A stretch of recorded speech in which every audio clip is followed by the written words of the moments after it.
Microphone check. Celebrating 10 years here of the climbing scene, Townie books and rumors.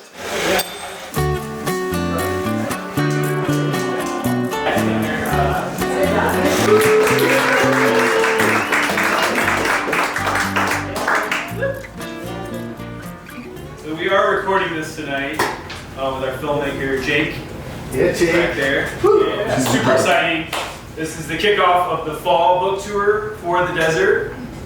And this is kind of the last of the series of presentations over the last 10 years that we've done here at Townie Books and at Rumors. 50 years ago, this weekend was Woodstock. Who was at Woodstock?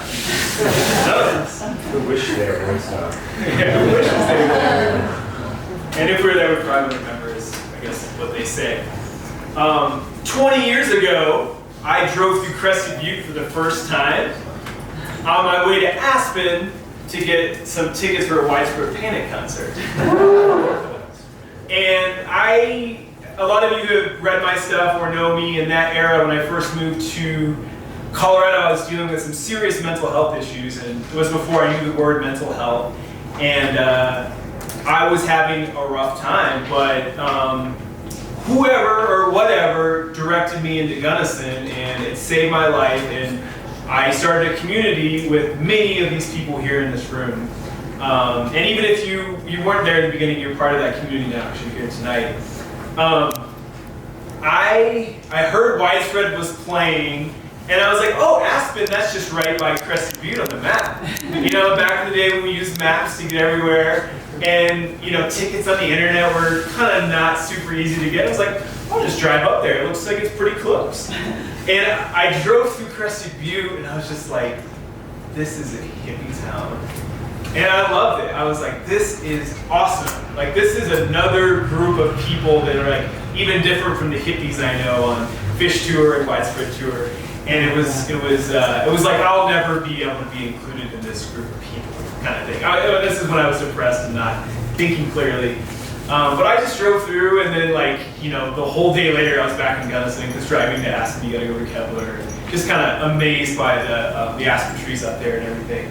But just some memories that are kind of flashing through my head about Crested Butte is mostly what I did in Crested Butte was that I washed dishes and I went bouldering. I would come here in the summer, work at Danita's, and I would prep in the morning, go climbing in the afternoon, and wash dishes all night. Go to sleep in my truck in the back of Danita's, hopefully that I didn't get woken up by a bear or something.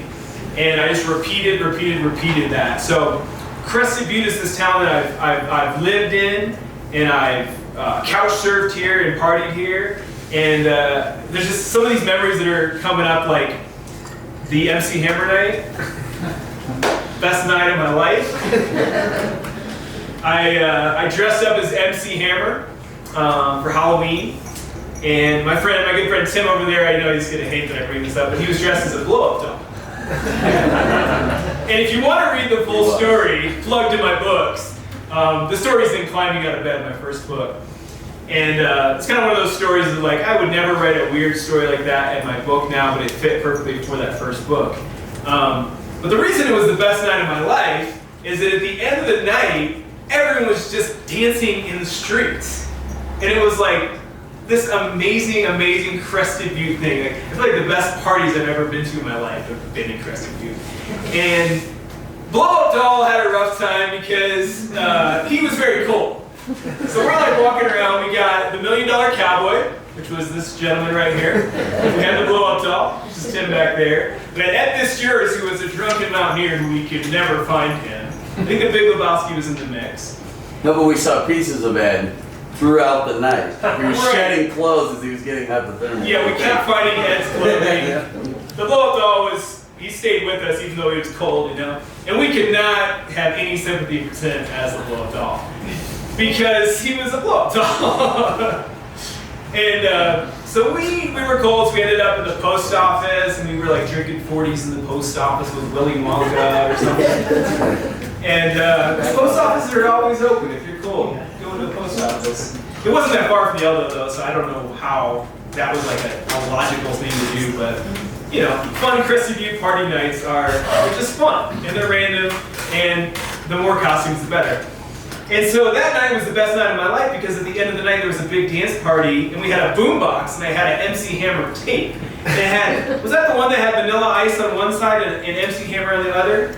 Yes. Let's just pretend it was, even if it wasn't. It was. That is correct. Accurate. So that Ben night loaned it to us, the tape. Right. And so that night I ended up doing my MC Hammer dance. If you see me do it, I'm pretty good at it. And that was like the first time I think I ever performed in the Gunnison Valley. People were all about it. There was like a Jesus was there, and there was an alien, and the $1 Million Cowboy, and like we had to defend drunken guys off the blow-up doll.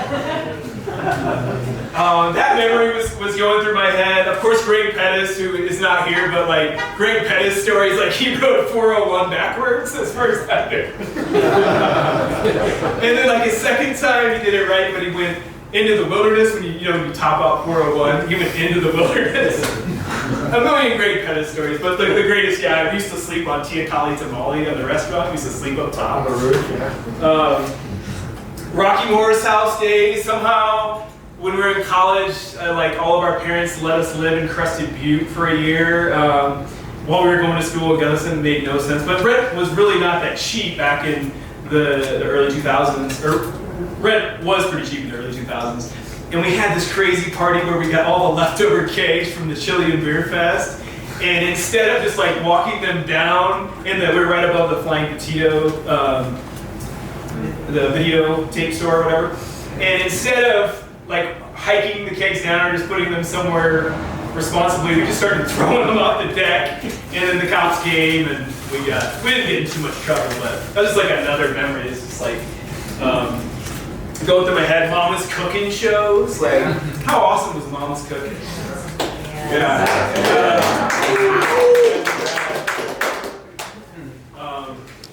But I always have a plan for my book events, and then something happens in my brain, or the vibe is different what I expected.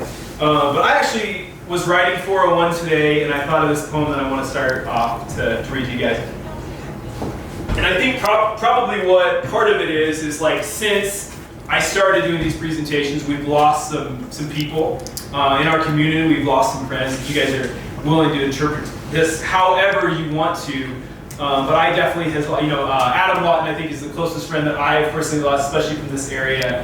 And he was just a wonderful person. But this is a poem I wrote, and I'm glad Arvin actually had this copy because I was like, I'm really bad at memorizing poems. I can usually only keep one in my brain at a time. I'm not really sure why, but this is called The Climber Who Cries. So, do only writers cry when a writer dies? Do only musicians cry when a guitar player dies? Do only climbers cry when a climber dies? Lately I've cried from my eyes when people I don't know die. And lately there's been a lot of them. I'm a poet, but I've never really written any poems. They all write themselves. Just like the tears spilled into beers. My heroes are leaving, and by leaving I mean giving. I must prepare my weapons, prepare my pens. Welcome. To begin again. Don't say I wasn't made by the red, white, and blue. The Grateful Dead. That's right, Daddy-O. I'm back on my Kerouac. Give me that rucksack and a fat sack. Don't dominate the rap jack if you got nothing new to say. It's a brand new day. And the world just gets so fucking petty. And we just lost Tom fucking Petty. Those who get the gift also seem to get the drugs. I'm on my one-hitter quitter, but fuck the drugs. The world needs more hugs. The world needs more Princes and Hayden Kennedys. Cried for that dude too, and for Inga Perkins too. Prince gave us Purple Rain, Raspberry Berets, and pancakes. Dave Chappelle reference. Look at it. And Hayden showed us grades don't matter, but only love and heart matter. I'll probably never step to his lines, but I know I can show some token of thanks in lines. Give me time, I'll do it all. Well, I won't, but whatever is driving this poetry will. We all get born into the world in one way, but we get born another way from the art we parlay. reading, writing, climbing, singing, dancing, painting. Give us another chance at life. Another chance to believe in this world of strife. Write your poetry and your truth, even if it only gets like one like. Life's like this great happen chance of circumstance, and you are here to inspire someone else.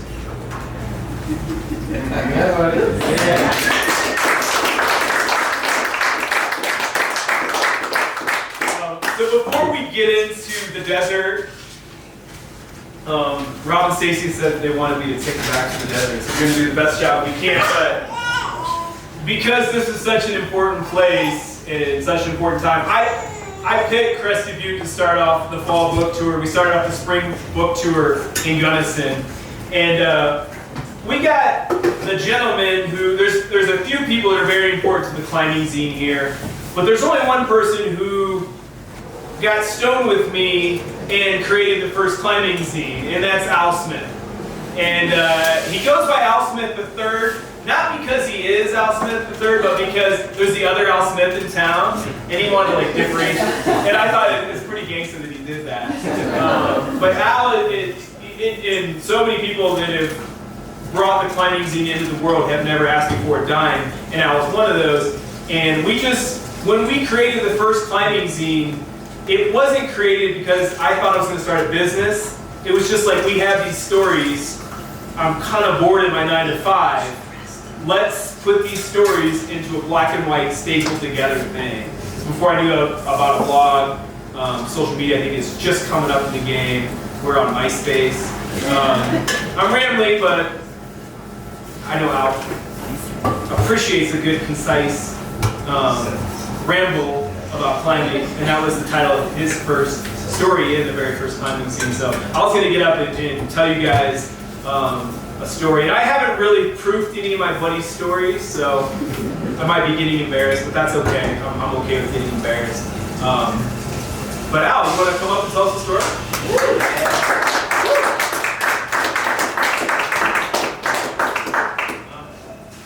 Good hugger too, this guy.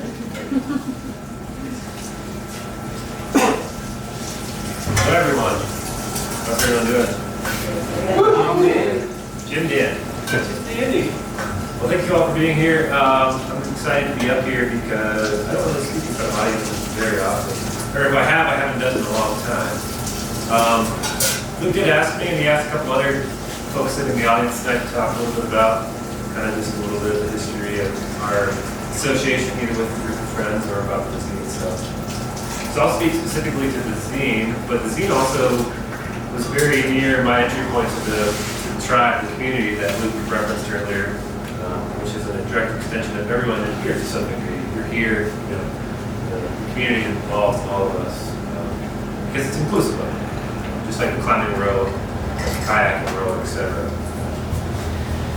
But yeah, I don't remember exactly I do remember bits and pieces of how Luke and I started the zine together. I had just met Luke and also Ben Johnson back there working at Western. I came from Pennsylvania, not knowing anything about Colorado, and I kind of stumbled into like one of the gold mines of this area, and I was very fortunate coming there. Yeah, but meeting Luke eventually was just like found out he was into writing, and I was into blogging. So maybe it was because I was a little younger than you. That I was into blogging before you were. My blog actually still is live. I haven't touched it in a year or two, but it's still there, which is kind of funny because blogging is such it's kind of archaic term that goes like that. So I already had this passion to write, and not so much for anyone's enjoyment but my own. I think I started my blog so my family know what I was doing out west. I think the name of it used to be called "What Is Al Doing Fun Today?" That was the first name. Kind of stupid. .blogspot.com. .blogspot, yeah. So when I found out Luke was a writer, and he had already done climbing, well, he did his own zine, Base Camp zine, and then New My Dream Chasers, which I just gave you 2 copies of.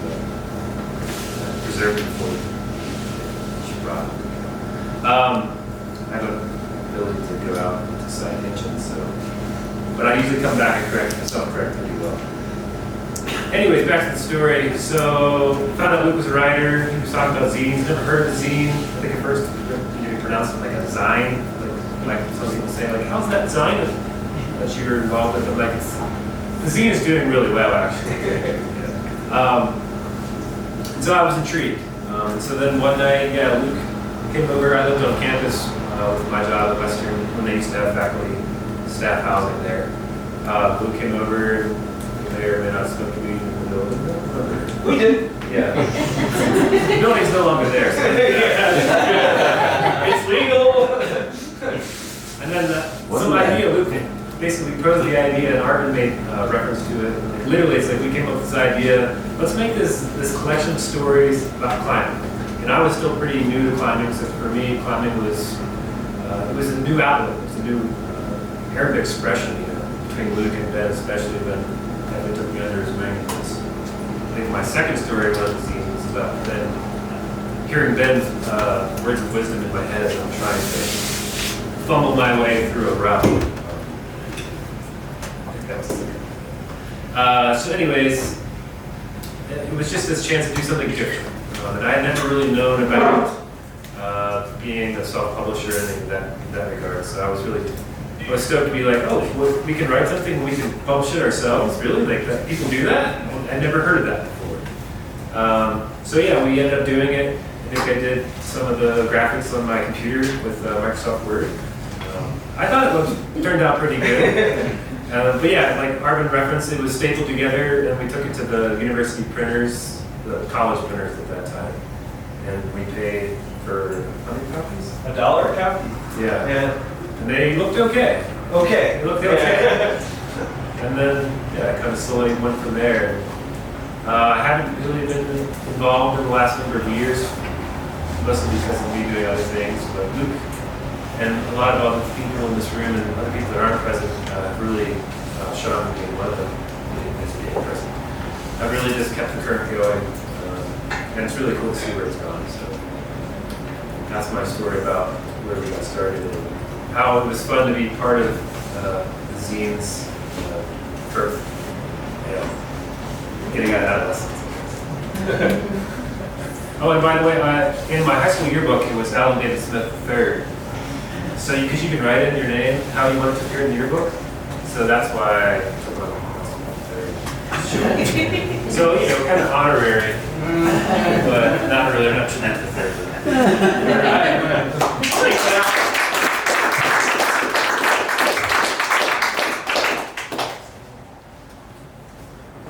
All right, let's get into the desert. Who here loves the desert? The Bears Ears, Canyonlands, the vast never-endingness that no one of us will see. I think for me, the potential to love the desert came before actually loving the desert. Does that make sense? And it was very much through the words of Edward Abbey, and then through Shelley Reed. I so vividly remember you saying, just when you go out to the desert, just look into the sky at the stars and just be mesmerized by that. But my appreciation for the desert took like 12 years, I would say. I would go in and out. Here in the Gunnison Valley, you definitely kind of end up being more of a granite climber because we have so much granite. The Black Canyon, you can get to the Black Canyon before you realize it's a bad idea, and then you're on the wall, and then it becomes a good idea at a certain point, depending on your abilities. But I didn't fall in love with the desert until I moved to Durango in 2010. And pardon me for a second. I'm gonna find a chapter here that I want to read. Like I said, I like to. Sometimes I have a script and I follow it, and sometimes I don't. But I just got lucky and turned right to the page. So here we go. Chapter 10, From the Desert, a dirtbag climbing book. And we can get into it a little bit later too. Why I say I'm not a dirtbag anymore. Why I say it's like some people think I'm like done climbing, which is completely not the truth. I actually climb more than I ever have because of being a publisher and running my own small business and actually having the time for it. So some people are like, oh, you're old, you're done climbing, you're just gonna mountain bike now. I still climb a lot. Clears So we're out. climbing tomorrow then, right? Absolutely. All right. My arrival to living near the desert came along with a dry spell in the weather. Durango seemed like a tropical paradise compared to Gunnison. I was used to hunkering down in the winter and escaping to the desert for a few precious hours in the dirt when I could. This was different. I had bouts of fear and doubt in town, wondering where the hell I'd work, given the economy was total shit at the time. It's like 2010. If I'd ever meet the woman of my dreams, I did. She's right over there. And if I'd ever make it in this idyllic but pricey town. Still kind of working on that. In the midst of establishing myself in this new charming town on the edge of the desert and the mountains, I went climbing. My two best friends, named Tim, were in tow. 210 Timmy was visiting from Oregon, and my other best friend named Tim, right over there, had moved to Durango the exact same month that I had. Tim and I were both unemployed. Indian Creek for a few warm winter days was the perfect place to be. Tim was in the process of getting clean from the bottle. I watched him struggle with alcohol for years, and one morning after a rough night of taking care of him out in the town, I sat him down and told him I didn't think we could be friends anymore, drinking. He did continue drinking and got into a horrific car accident when he was drunk. The cops said it was a miracle that he was alive and they had to use the jaws of life device to get him out of the vehicle. Tim's life seemed to happen like this. It was one of several stories I'd heard of Tim using up his 9 lives. I felt bad for Tim and knew he wanted to be rid of the demons of alcoholism. Everyone around Tim wanted him to quit too. But that sort of thing has to come from the inside. Changing isn't easy, and most people don't change. Tim was and is special. I was rooting for him. I was also mentally prepared for the worst. But he's one of those people that found the inner strength to overcome his addiction. 210 had been my rock. So, side note, 210 Timmy, who here remembers 210 Timmy? He lived here quite a while ago, but he lived in a tent inside a tent in Slate River. Like two shitty tents combined made one good tent.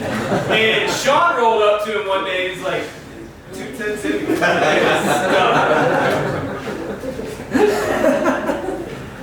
We grew up in Illinois together and attended the same church at 7 years old. He was always there when I needed him to be, and climbing with him was always sacred.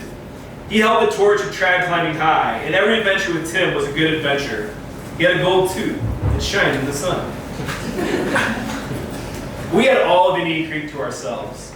No one else was in the Super Bowl campsite, which had a blanket of snow covering it. We were freezing cold in the morning, huddling by the fire, but by midday, when we were at the crag, we basked in a solar oven created by the sun on varnished rock. Lindsay, we had to debate about the varnish. Yeah, we did. We debated about that sentence. Lindsay is my editor too, by the way. She's edited just about every decent thing I've ever written. Maybe it was the contrast in the environment that made this day stand out so much. Snow in the valley floor with the striking blue sky overhead. Or maybe it was a contrast in my mind state. Worry, worry, worry about what's going to happen in this new stage of life. And then being in the desert and not really being worried about anything, really, other than staying warm and staying safe. Whatever the reason, this memory shines through, like a ray of sunshine in a dark canyon. While Tim and 210 warmed up, I roamed the Broken Tooth Wall freely, going on a little hike and basking in the warmth that felt so divine. I took some photos of them from afar and then hiked to the far right side to see if I could maybe find some unclimbed cracks. In all my years in Indian Creek, I'd never put up a new route, but I always wanted to. Sure enough, as I walked around the bend, I found several unclimbed cracks on the far right side of the wall, just enough off the beaten path that no one had gotten around to putting them up yet.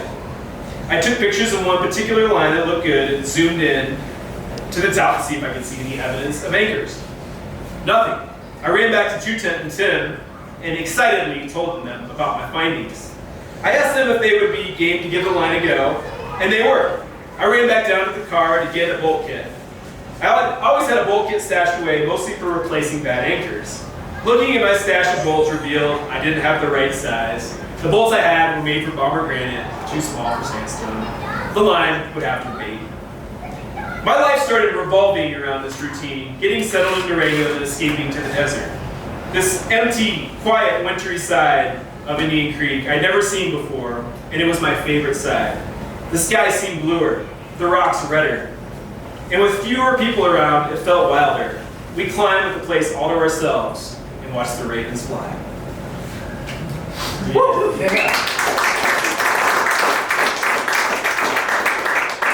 We've got so many special guests tonight. It's so exciting. In my other book tour events, maybe there'll be 1 or 2 people that get up and speak. But because the Roots are here, because so many of my friends are still here, I have the luxury of leaning on you guys to tell the story. So I kind of want to see Sean or Ben, chronologically, based on what you guys have heard. I don't really know what either of you guys are going to talk about, but do one of you guys want to go next? Sure. Let me talk about Ben here for a second. Who here knows Ben Johnson?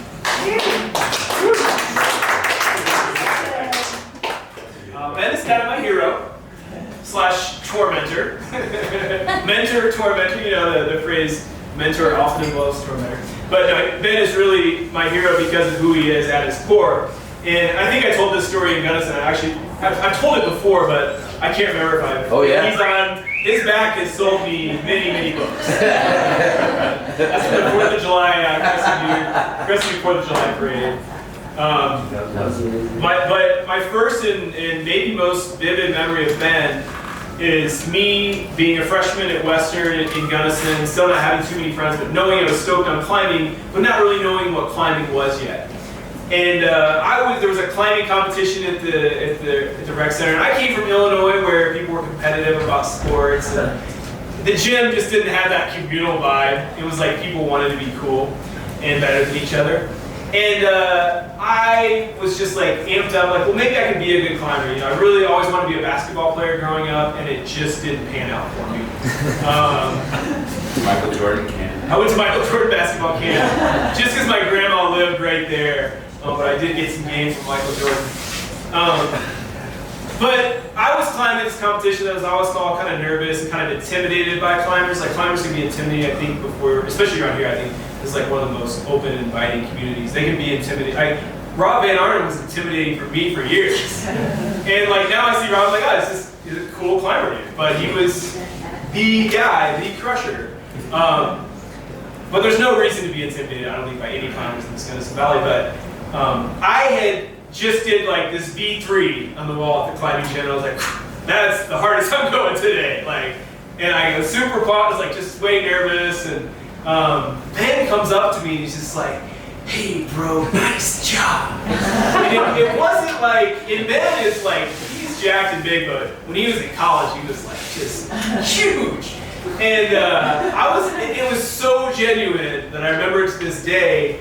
And that's who Ben is. If you guys ever do adventures with Ben, he's full of positive stoke, and he's so stoked for what you're doing as a human. So without further ado, Ben's going to tell us a story that I have no idea what it's about.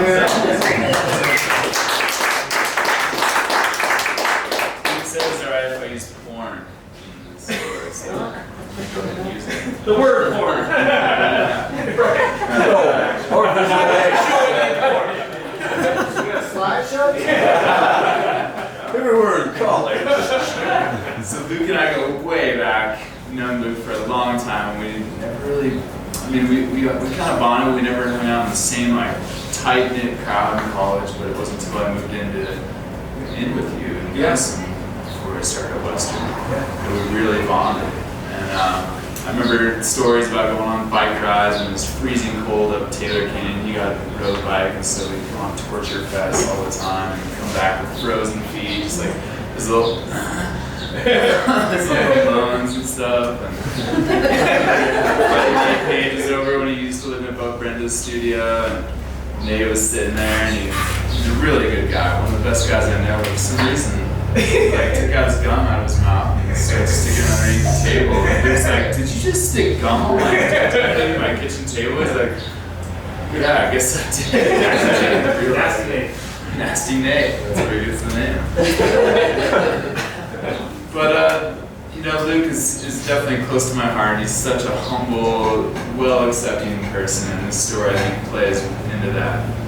This last spring we were in El Salto, Mexico.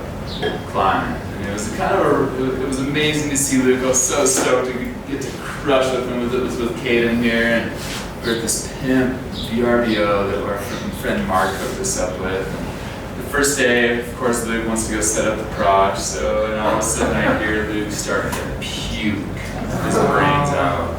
And all night he goes up and down the stairs just from, I realize he's puking. He's not jacking off. He's actually in pain, and my car just goes out to him. And so like probably 3 a.m. I go down, and like we're walking down the stairs, and I'm like, Luke, bro, are you okay, man? He's like, oh, dude, I'm sorry to wake you. I'm so sorry. And I'm like, dude, and I just think that sticks in my mind. But he, under all that pain that he was in and suffering, that he just was so sorry to be this. And Luke is, one of my best friends, and I just love him because he just makes everyone feel at home and welcome and relaxed. Yeah.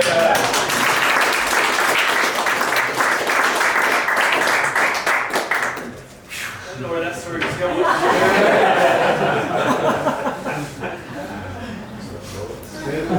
That's good, man. Did you do some raffle tickets? Yeah, did anyone not put their name in here? We've got some great prizes. Some art made by Dan Jenkins. A buddy of mine who just makes recycled art out of climbing rope and recycled wood. He's a total nut. A good nut. I can't forget this is being recorded. And we've got some dirtbag shirts we're gonna give away. We've got some kind of off sizes and stuff. And we've got those for sale too. We've got our hats for sale. I am an independent author, so any support you guys can throw my way, buy something you actually want, a shirt, a hat, getting a book. That would be wonderful, but maybe we'll just give away a chalk bag real quick. Does that sound fun, Sean? I love it. Okay, yeah. You guys ready? Yeah. Big winner. There's a lot of different methods of how to put your name in here. Some fold, some crumble. It was a fold. Who folded? Okay. Stacy. Oh! Nice. Whoa! Yeah. From our friends at the Toys, I think there's a few more in there too. Just want to maybe dig them up. Oh wait, here. Whoa. I kind of like the podium I got. Never know what I'm going to pull out of here. There's some really old amp or something. What is that? Yep, that's a working amp. It's a working amp. It looks old. It's not. I'm feeling the poetry vibe. Do you guys like poetry? Yeah. I like it when you read poetry.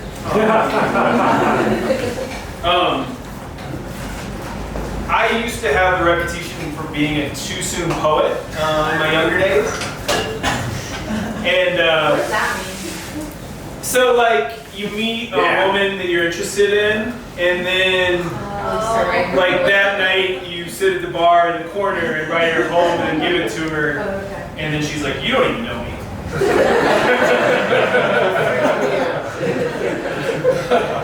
But I've always felt drawn to poetry. There's this, in the press release, I don't know, Shelly, if you've seen this, but I remember in my press release for the book, I talk about the first moment I had a really beautiful spiritual moment writing. And it was after being in one of your classes, and I had this experience on Devil's Tower. And this poem just like spilled out of me. It was the most beautiful thing. And then I just love that process, or being at Hartman's and just having a poem just like write itself, seriously. And then it took me a while to figure out the too soon poetry. I did write Amber a too soon poem, but I didn't give it to her till like a month or two later. So that's game. That's free game for everybody who writes poems. But a big part of this book for me is wanting to preserve my memories and my passion for the Bears Ears area. I think the Bears Ears National Monument issue, as it developed, I think I was kind of not really appreciative of how it all went down and how it was all created. And I just love that landscape. But I also don't want to see a lot of regulation because I'm a dirtbag climber. And we like the best climbing areas are unregulated, wild, and free. And so many areas can't be like that because we've got to keep our environmental impact down, like Yosemite. But in the desert, we love having our space out there. And something I didn't articulate in a lot of these other events was just how angry I was when, not only when Trump got elected, but when he rolled back the protections for bear seals, because it was bullshit. And I can't express how angry I was other than saying I understand why people go to war. And I decided, I talked to people, I talked to a state senator, I talked to the director of the Access Fund, I talked to my friends, and they're like, you're a writer. It's the power of the pen. It's putting things down on paper and putting that out there to the culture. And I'm like, oh yeah, you're right. So 18 years into writing, I realized why I was writing and what my purpose was for writing. And it's even more important now. And I have to do a good job about that. And this poem is called Just a Climber for Bears Ears. And on the spring tour, we were showing this film. The film is available to watch free online now. It's on YouTube, it's on Facebook, Instagram, wherever you get your stuff. And it's called Just a Climber for Bears Ears. At 40, I always thought I would write something. And when I first wrote this poem, it was at 38, and we kept having to re-record it. And so that's why it took us 3 years to make this 3-minute poem. But at 40, I always thought I would write something. I thought I would incite something. I thought I would enlighten someone, something, anything. But here I am, in Indian Creek, Bears Ears. Just a writer, just a climber. They say you gotta pick your battles, and now I know mine is finally here. Because without this here, I'm just a dot and a rock that can't get all my rocks off on the .com, because here and only here I belong. Here and only here I see the way. I see sea to shining sea in this land that used to be the sea. Here I see me. I see a world moving along at the speed of need and greed, and when we're out here, we only move along at the speed of need. This land is the only way I'm thinking this way, the only reason I'm not heavily drinking today, or in a jail cell in a place so far away. But this is today, and millions are in a cell, and millions are addicted to their cell. But that Twitter shit won't work here. So the importance of this omnipotentness, this bliss that she knows, Mother Nature. I'm writing her poetry in my own language, not the first that she has heard. This land is not my land, this land is our land, now. They call it the Antiquities Act. You know, that Teddy Roosevelt, the racist land protector, the false hero. Like so many American presidents, but by precedent left a good idea behind while society climbed towards better ideas. Is it better to be idealistic than to be so specific that all this land is to conquer? Because what if we want to prosper? What if we want to encourage thinking and not the drinking of this orange-faced Kool-Aid? Drop it if you think this is just political, this is moral. Operating between two worlds, this America being all, seeing all, stealing all, and this idea of public lands. Lands for recreation, lands for recreation, land to pray to, land to be a witness to, land which I can never describe, not with a million words. But I'm not a writer or a climber or climbing this or writing this. This is being moved. This is America. My America, your America, our America. Let's pick the battle and win the fight to save Bears Ears. Woo!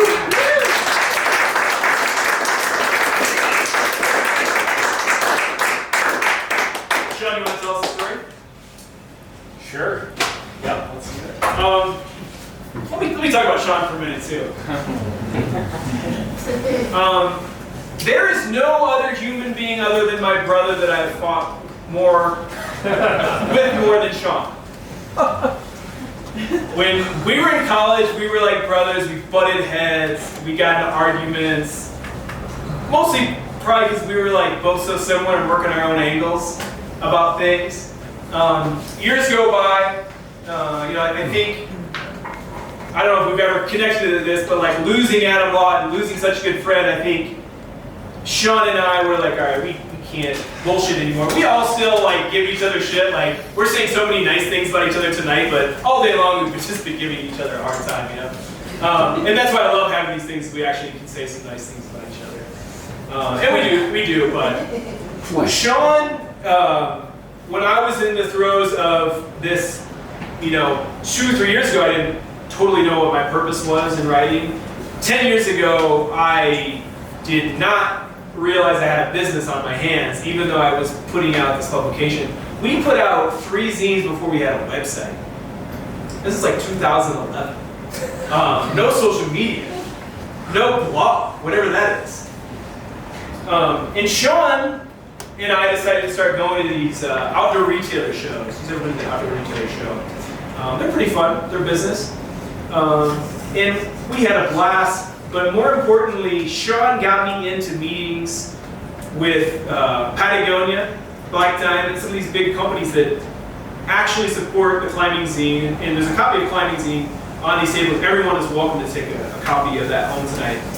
And he just showed me the way in the business world, and he did it with this charisma and love of the game, of what we were creating. And we probably didn't know that like today, that's how I earn my living, is producing that zine. The books is like a side hustle, but the zine is really where it's at. And it wouldn't exist today in the way it does if Sean hadn't volunteered hundreds of hours of time and sitting with me in meetings and just being like so passionate, and also knowing when to like go in and ask for money, which is a very hard thing to do. But if you're gonna be independently published anything, you gotta have money. And Sean, I'll always be so grateful for him, because for a while we were like, maybe we'll go into this business together. And I'm so glad we didn't. I think I texted you this the other day, because I think our friendship is stronger because we weren't in business together. And Sean has gone on to be successful in his own way. And I'm just so grateful for that. And anytime you pick up a climbing zine, you see that little Patagonia ad in there, realize that all that happened because of someone who completely dedicated and volunteered their time to creating something that can sustain my existence. So. Wow.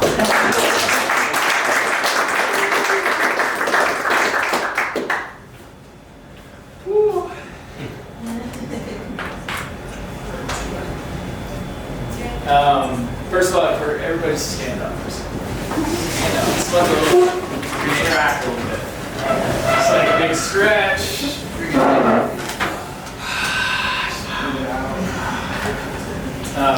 Couple things you guys can sit down now. I will say it's very easy to dedicate your time to someone when you're helping them. It was so clear from the beginning that this was not only his dream, but a path he was destined for. And so when you can see that in someone, it never felt like work, helping someone achieve their destiny. Another interesting fact, Luke wrote a 2-scene poetry to my wife.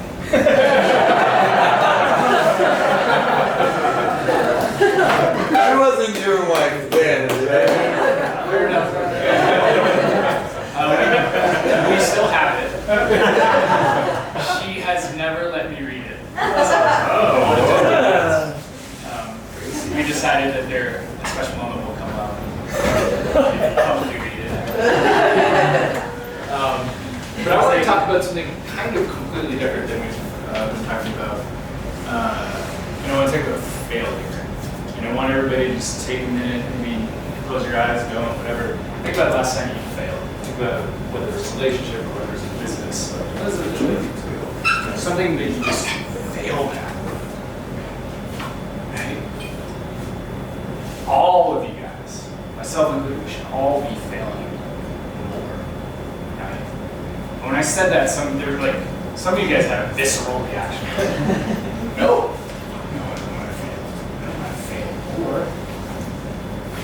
But the history of the climbing zine, if you look at the climbing zine and the arc of the climbing zine, you can see how failure played an integral role in success. If Luke had given up when he failed, the first zine was a financial, certainly, failure. It cost them money, they didn't make any money, they lost money on the endeavor. But the passion drove it. He got up the next year, next sort of month later, and said, gosh, I lost money, but there's a need for this. I'm going to go out and try again. God damn, do we fail again? We went up to the outdoor retailer show, drove however many hours it is to Salt Lake. And it wasn't the normal 8. We got there at 12 because it was fucking lost. And we got there on Saturday. If you guys have been to that outdoor retailer, it's over by Saturday. Everybody's drunk. There's no business. So here we are spending hundreds of dollars in gas and time, hotel rooms, trying to make this whole thing happen. And we completely failed. We didn't even get in the door. We didn't have a single meeting lined up. We didn't have a plan other than to hustle. So we failed super duper hard. But we took those lessons. We said, fuck dude, let's go out and let's fail again. Let's fail forward. Let's keep trying to fail forward. And so the next year we set up some meetings, low rate meetings. But we got told no in every single meeting. Every single meeting they said, this looks great. I love your passion. I love what you're doing here.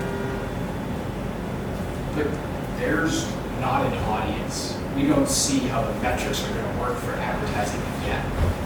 Come back to us. Come back in a year, come back in 2 years. And that's exactly what Luke did. He continued to push forward and fail until we were in those meetings and people started to say yes. And if we had given up after first failure, second failure, third failure, fourth failure, there never would have been a success. So the next time you fail, just remember to fail forward. Try to fail more. Hell, I try to fail 2 to 3 times every fucking day. Because I know I'm pushing myself. If I'm not failing, it's like skiing. You're just popping down the line. So let's give it up to fail.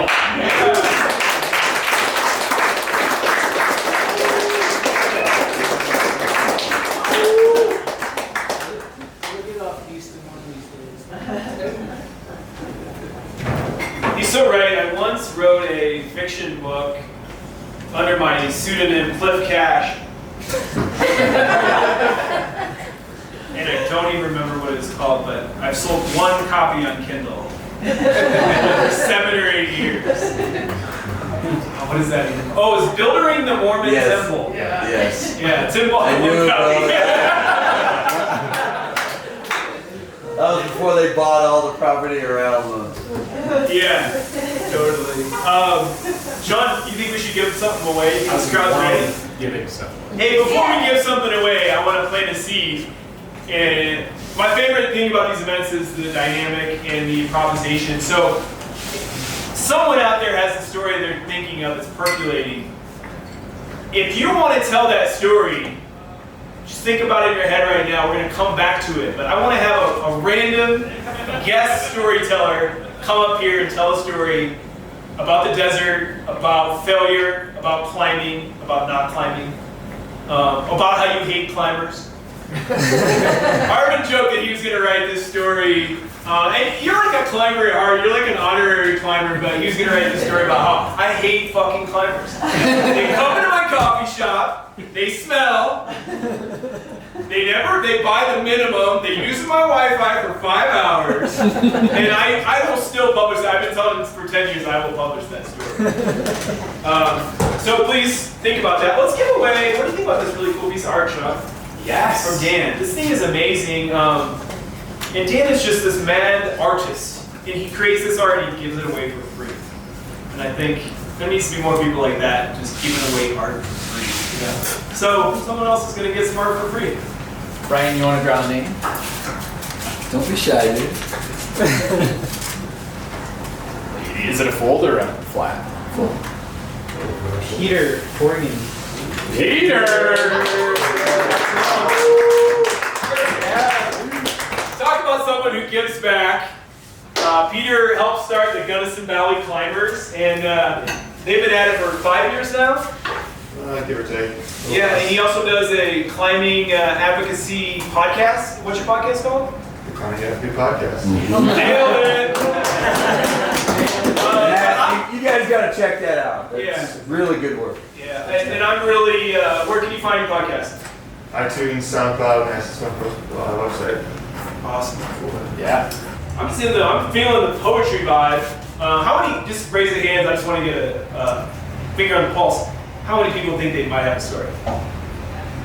At least one person has to raise your hand. Tim, you're already telling a story later. Ready? Just answering your question. Thank you. You're welcome. All right.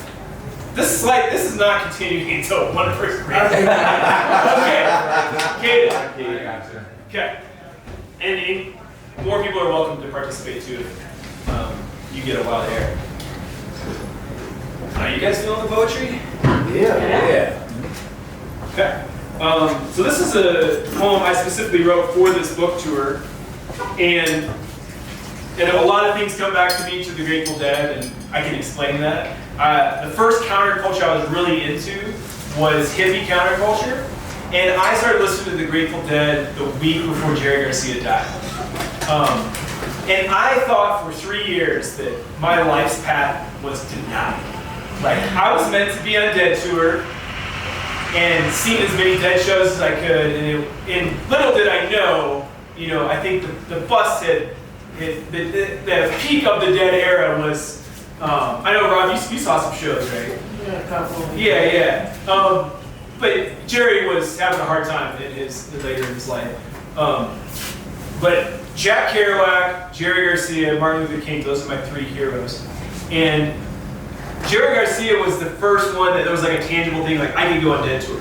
So I was like going on Fish Tour, going on Widespread, and they were awesome. And highs and lows, but I really just thought my life's destiny was to be a Deadhead.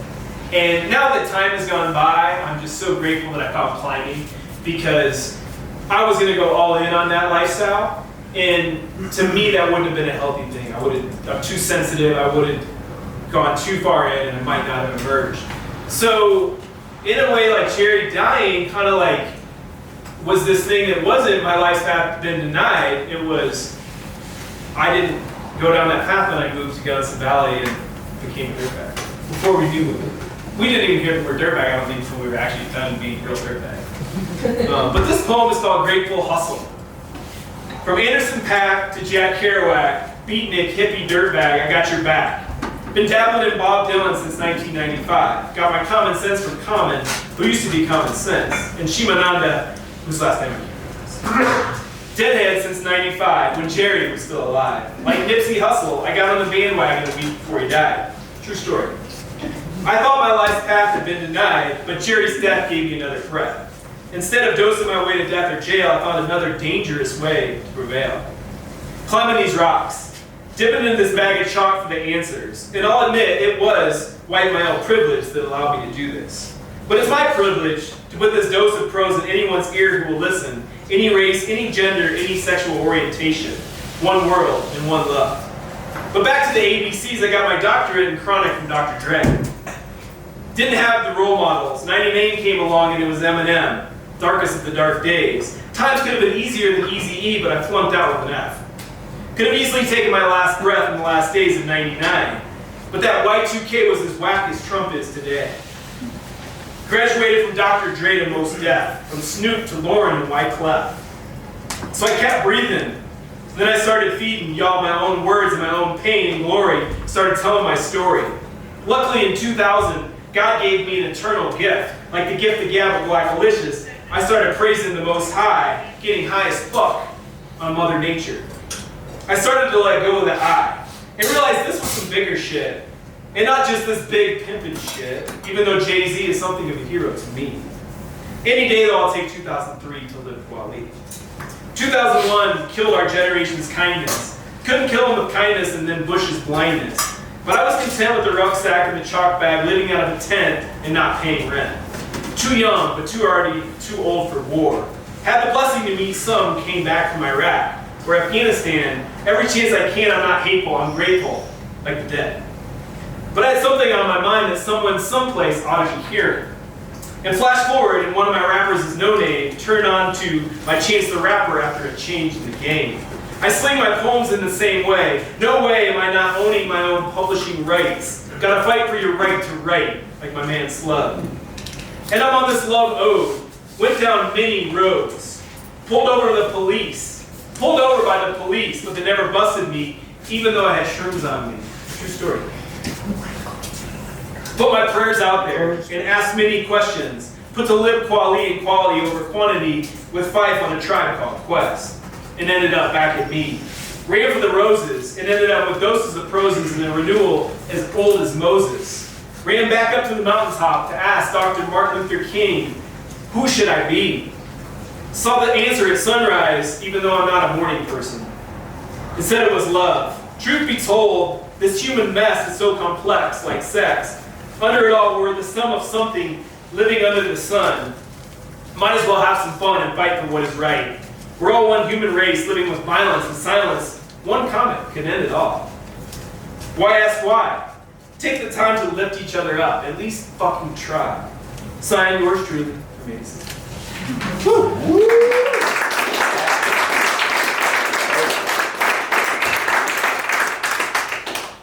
Katie, want to tell a story? I'll get an intro. No, you can intro. I'm still working. Was there anyone else that wanted to put their hat in the ring? Is that actually a phrase? I don't know. Caden, I found out about Caden through Ben Johnson. And Ben and I are making plans to go to Mexico. And Ben is I really admire this about Ben. He's very fluid. At the last minute, he's like, yo, this other guy's going to come along on this trip. And you know, on a climbing trip in Mexico, like it's tight quarters. Like if you don't like that person that's coming on the trip, that's going to change the dynamic. And at the last minute, he's like, and he's 24. I was like, okay, random 24-year-old dude from Crescent View, cool. And Caden shows up, and right away, I knew I'd like him. He's super humble. He's a really good climber. He's very thoughtful. He's very articulate, and I would say to say we became friends on that trip. And I'm grateful for his friendship, and I'm not going to be ageist anymore in the future about 24-year-olds coming along with this. And I don't know what Caden's going to talk about, but I'm sure it's going to be great. Yeah.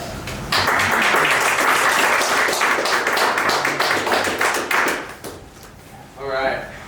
So this story has a little bit of everything we've been talking about.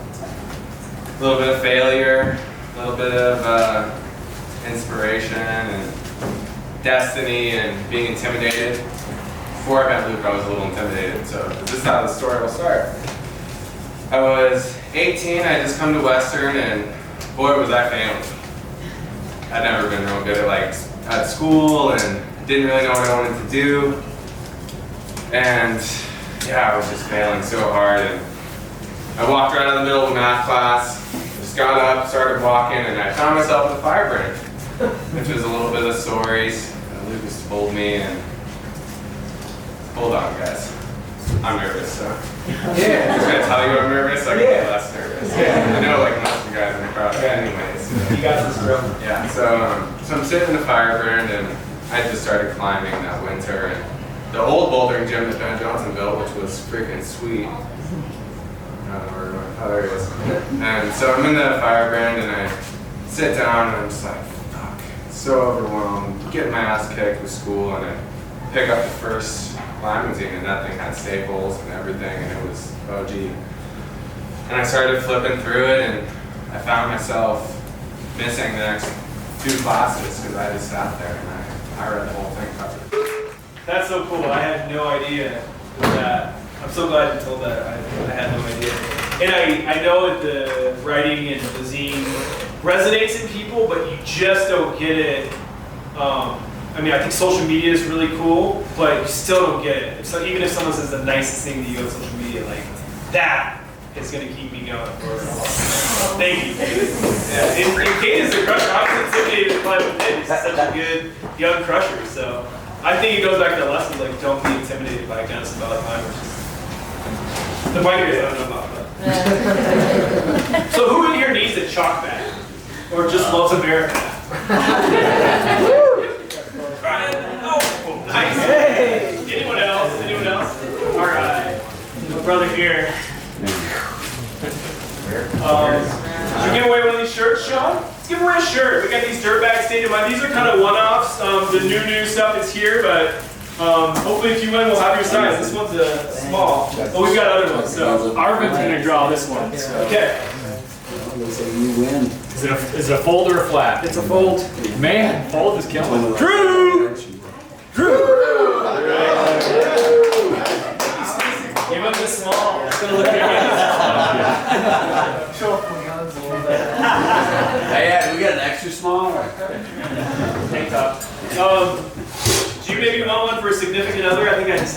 small. That's fine. Yeah. I'll find somebody that would love it. Okay. Yeah. All right. Thank you. Thank you. Yeah. Boom.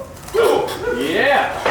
Oh, this is so awesome. Yeah, I can just tell this is one of those nights sometimes I'm doing a presentation, I get work or get a headache or whatever like happened in Salt Lake.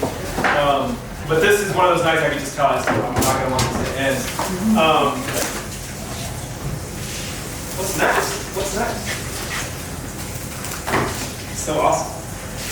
What is next is the chapter that's going to lead up to our final storyteller tonight. Who is Tim? Tim Folks. One of my two best friends named Tim. This is chapter 23 from the desert. So there we were, chasing that blood, that beauty, that quietness, and that adventure. Tim, Dane, and I had hiked for an hour and a half to arrive at this perch. There was a trail for part of it, but most of it was untrodden, exactly to my taste. The sun was coming, quickly. It was mid-September, that time of the year when crowds are still at bay, for good reason. And we're in Indian Creek here. For good reason, the highs can hit the 90s, and the heat can zap any sort of inspiration, even if it's been building all summer. It was our first trip out that season, on the shoulder of fall climbing season, but still feeling like summer does in a lot of these parts. The lead was mine. It was a dihedral I had my mind on for a while. One of those I just had to be the first one to do it. And if someone else was, I'd be jealous. I'm still gripped by this obsession. When will it release me? I don't know. I hope not for a long time. The hot sun was coming soon. Our perch was plentiful, a place to top a 40-foot drop-off, a sublime place to be. Staring at the crack, I only saw one possible obstacle, a section where it looked like there was a detached block. It looked too big to fail, a statement I always 99% believe. We'd deal with that when we got to it. There was a large chimney where the glare could be protected should I pull down the block while climbing through it. I jammed and fought. Quick bursts of movements and wide hand jams, and then slower movements when the crack got bigger, jamming in my hips and my arms. Progress was swift. At one point, Dane and Tim switched off the belay so Dane could take photos. We'd mostly been bad at documenting our first ascents, but since Dane was an aspiring photographer, we're going to start taking more photos. The view, that view, so always the same. The open desert with the south six-shooter and the north six-shooter pointing up, leading to more and more and more desert. Desert forever. I'd seen most of it up close in my lifetime. I'd never seen most of it up close in my lifetime, but I'd seen this view many more times. Up above me was a tower that was detached from the cliff. We were hoping this crack would allow us to access it, sort of a trick move, and the kind of trick that goes all the way back to the Lost Arrows fire in Yosemite. The crack was clean, clearly not a funnel for storms like mini cracks are. It was the goods, what we were looking for. There's almost always a challenge, a roadblock, and ours came in the form of a block. It was clearly detached, probably weighed a few hundred pounds. When I dislodge it with the 165 pounds of my body, my hands and feet would surely fit in the space between the block and the wall. I've done this before, I told myself. In the climbing conversations with oneself, there always must be the consideration for your belayer, your brethren, holding the rope, an essential part of the team. I called down and asked if Tim could retreat to the chimney. So if that block did come down, it wouldn't end his life. He agreed, and then started moving over. Then, all of a sudden, all I heard was Tim scream. I could keep reading this, but we got the person who's here, who's the character in the book, and he's going to tell the rest of the story.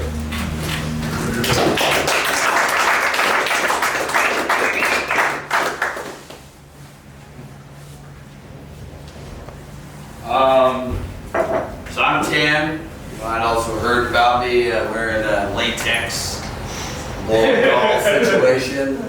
What Luke didn't mention though was the $1 Million Cowboy did climb the Eldo deck with ski boots in the snow because they were overcharging that night. Clear. But I had found some Ed Vister stuff, so I figured that we needed to go up the hallway. We knew he was there somewhere. Never did find him.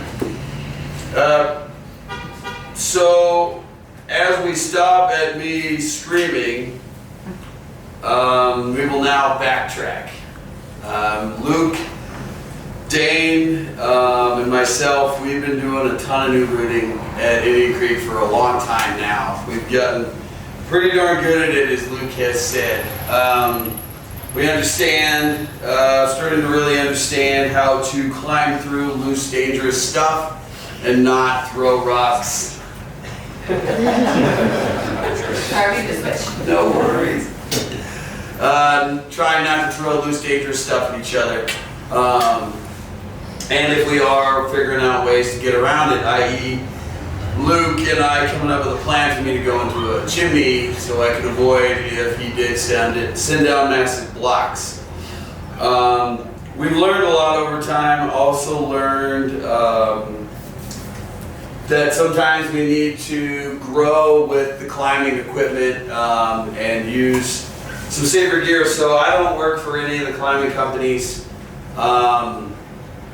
But I will leave you, if there's one other thing, if I leave you with nothing else in this story, is if you guys still climb, it's very worthwhile thinking about using a auto-locking belay device. No more need in today's day and age for regular ATCs or any of that stuff. Now, if you're still going to be rappelling or top belaying with a BD guide or Hetzel reversal, that's great, but I wouldn't recommend belaying with it, and here's why.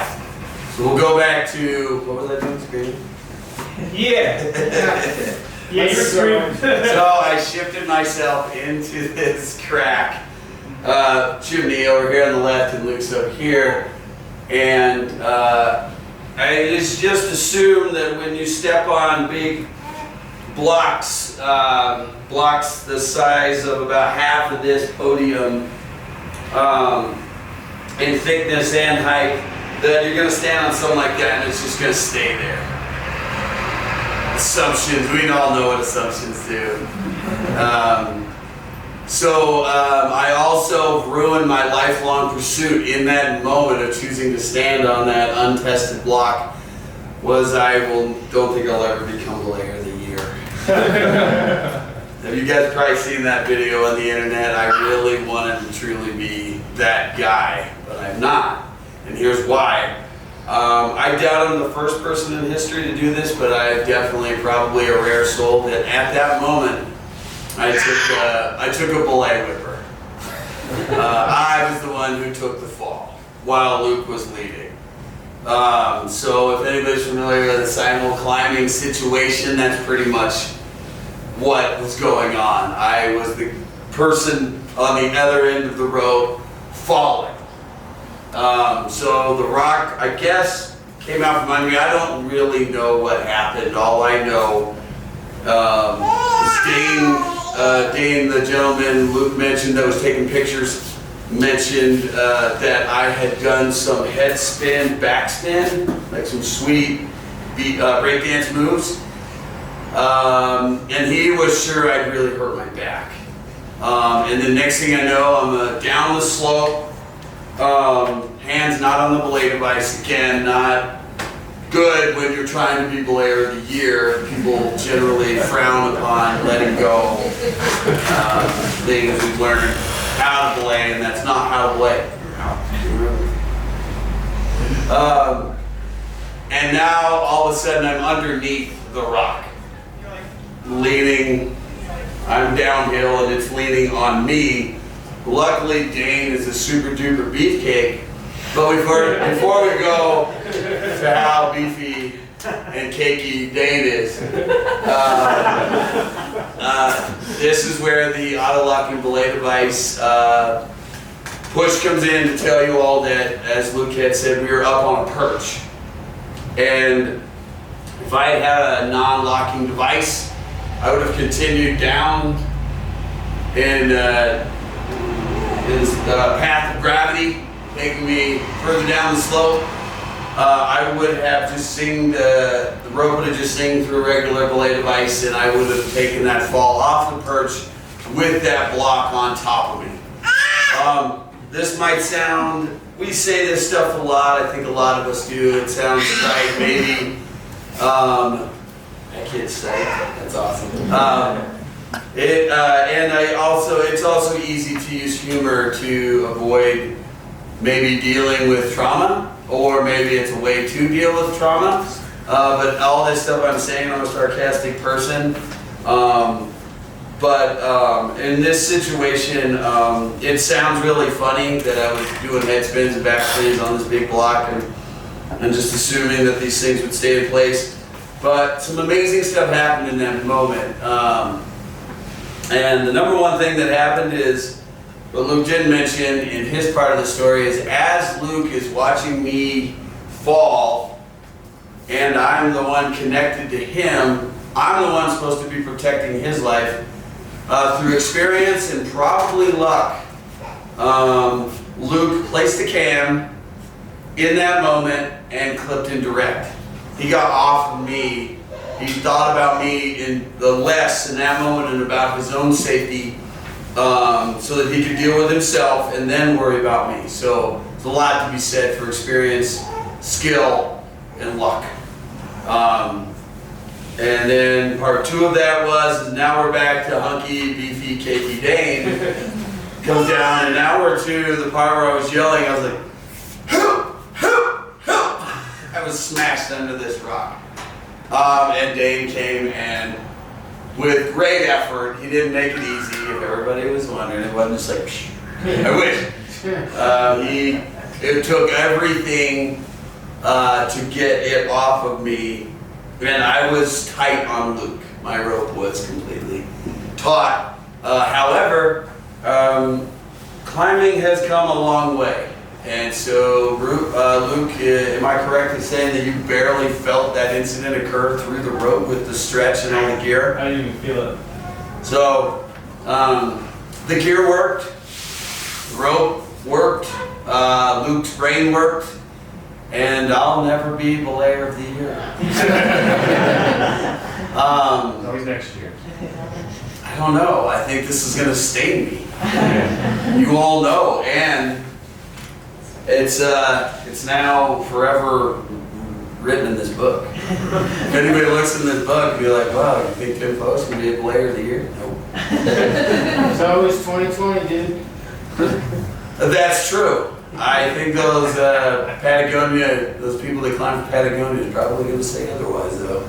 Seeing as Luke gives me a bunch of Las Crustitas stuff now, I'm not wearing the Patagonia gear. So I just want to say that one, it's been a complete and utter honor. If anybody's ever eaten at the high fine dining establishment of Palisades, that's where Luke and I met. In the ditch. Don't eat there. Luke came in the dish pit and he says to me, hey, I heard you were on the rescue team. You want to show me some rescue stuff and I'll show you how to climb? And then the next day, me and Luke and another gentleman, Jared, we were climbing at Hartman's. I found out while he was belaying me that he was self-taught. Did not have a mentor, and Luke became my mentor. And then we put 210 Timmy on the sharp end all the time because he apparently didn't have that thing called fear. And we'd actually have to yell up at him and be like, put in some gear. But because of 210 Timmy and because of the stove, we got up a lot of stuff. And to bring us to the final conclusion of this story and the story of where we've become, or where we've come, how far we've come, is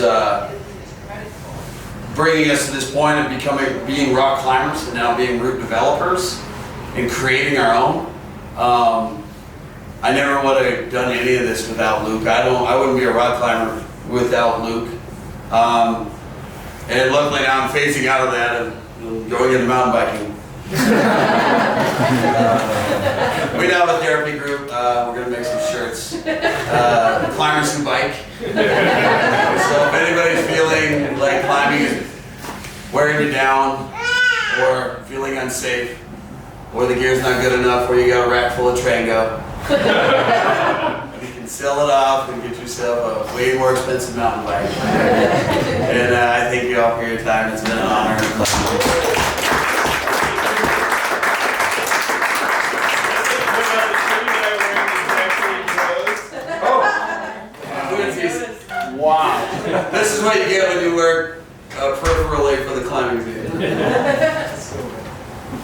Oh, Okay, see you guys. see you. Just kidding, we'll be back.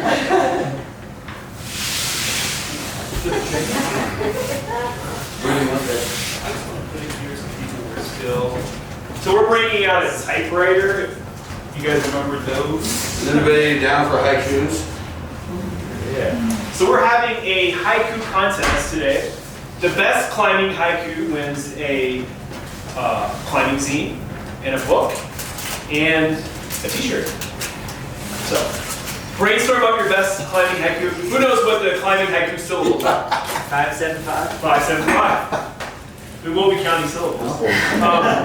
And since I didn't say anything about Tim before we got into that story, I just want to say how proud I am of Tim.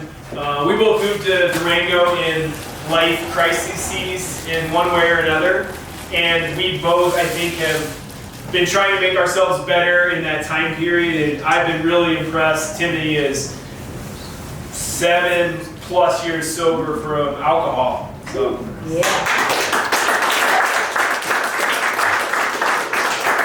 He's a great friend. He's always impressing me. And the most impressive thing, if you guys know Tim, that he did not mention ice climbing once in that whole time. Oh, anyway. Yeah, so, on that note, thanks for coming out. We've got some stuff for sale. We've got some books. I didn't actually bring that many copies of my book. I kind of forgot. Bad move. But I've got 5. So if you really want to get the book, come over and get it. If not, you can order it online. And I'm going to get Arvin stocked up right away. Thanks for coming out. Mitchell, is it Mitch? Yes, sir. Mitch, thanks for pouring drinks for everybody Thank you. tonight. Arvin, thanks for having us. Thanks to our storytellers. Thank y'all for coming out.